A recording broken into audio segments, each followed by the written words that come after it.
Hello, beautiful ones. I need to add this video here. So if you were present and or watched the video from the live stream Saturday on September 18th, 2021 with Patreon, we did a Q&A and an Acasma quantum energy session, monthly session. So the Q&A, there were several questions, and one of the questions that I was asked, I gave feedback on, and then I was like, having some additional understandings that came forth to me that I really wanted to share here.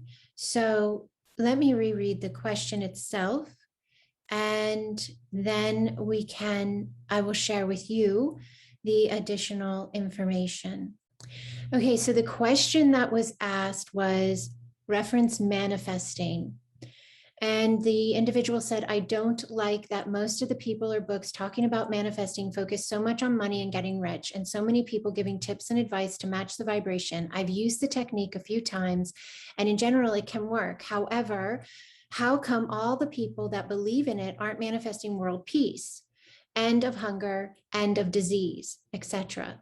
And then same with light workers, people that do Acasma, which is the quantum energy work I teach and activate people to, and other forms of healing. How come we don't have a world movement where at specific time we all come together and change the world?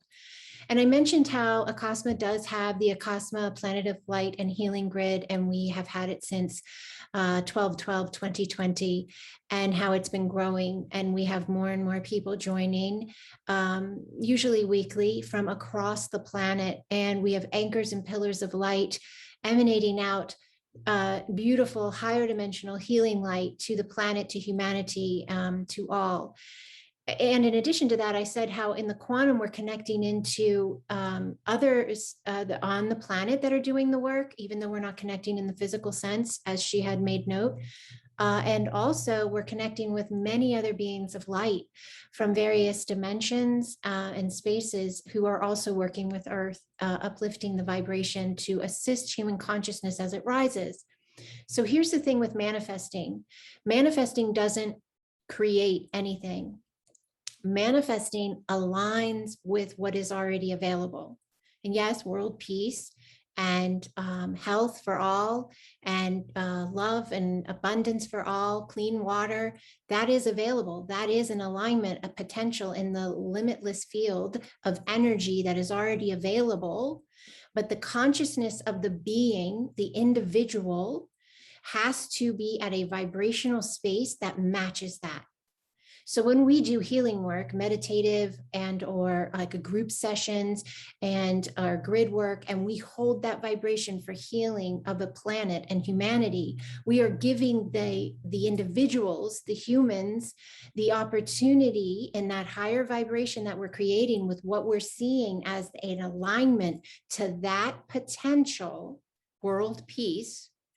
We are giving them, the individual, the ability to hold that alignment as well. We cannot force any individual to have world peace in their life because they have free will. So we cannot force any individual to be abundant, to be healthy, to be aligned with those vibrations.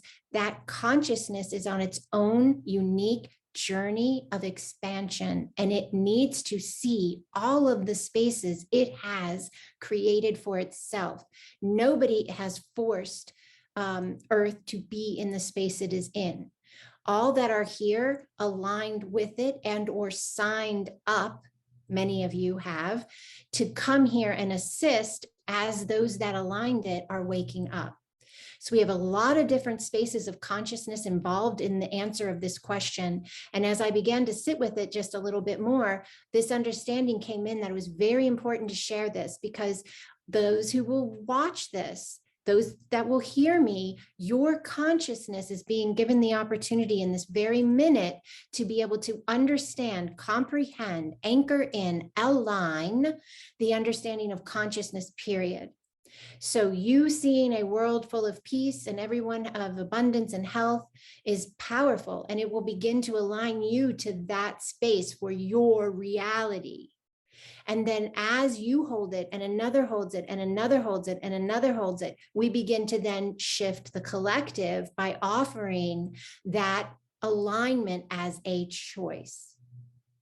And the individuals that make up the collective can then, through their free will, make the choice to see what is right in front of them. Why did they align with war for so long? Why did they align with ill health? Why did they align with emotional distress? Why did they align with betrayal? Because they did. Nothing's done to you. In a sense, yes, there is a dark force at play, that has implemented an enslavement on humanity and a changing of the DNA on humanity for a very, very long time on the planet of Earth. But you, most likely you that are watching this, you're those that have come to assist with this shift, meaning the assistance lies in the raise of vibration. The human, even if it was enslaved by some to be in that space, detached from its sovereignty, disconnected from its wholeness, it is being now, through me, through you, through many of us, offered the reconnection so it can wake up. But we can't force anyone to wake up, but we can be strong and courageous and step forth and rise up into the ability we have to anchor and emanate higher light.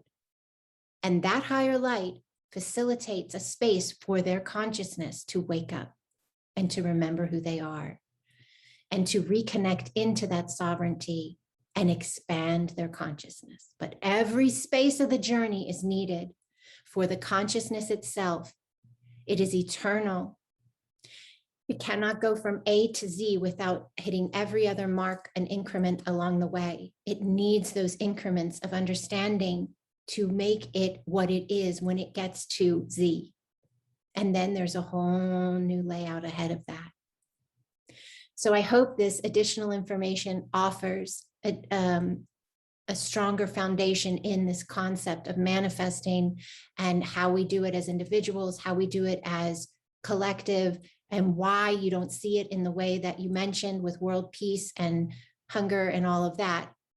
It does also have to do with the majority of people that are manifesting and writing books about creation are still coming from a very self-based space. They're not seeing themselves as the other person. They're not seeing themselves as the one who is hungry. They're just really focused on what can I do for me to change me and what I'm experiencing. And that's the first step. There's no judgment on that. That's the first step. Consciousness can only know what consciousness knows in each space of its experience. And as it grows, it begins to know more of itself. And at a space within its expansion, it begins to realize it is everything. It is the space furthest from source that is in the densest spaces of its truth of that space. And it is, and at the same time, God. But the individual life experience is in its own conscious expansion. A piece of the whole experiencing its own self. That's how vast God is. That's how big God is. That all of these pieces and parts, and beyond human, there are so many other beings that God is within. And then beyond beings, when we say the earth, that is God. And every bit of this is energy, ever expanding energy. It's a really big topic when I go down this road, but I feel like I need to say it, I need to share it, and it may spark more conversation, and that is how we expand. So please, questions, comments, feedback, share. I'll leave this for you here with the greatest amount of love and respect, and thank you for asking that question. Thank you for asking that question and bringing us into a space where we could have this moment. Thank you.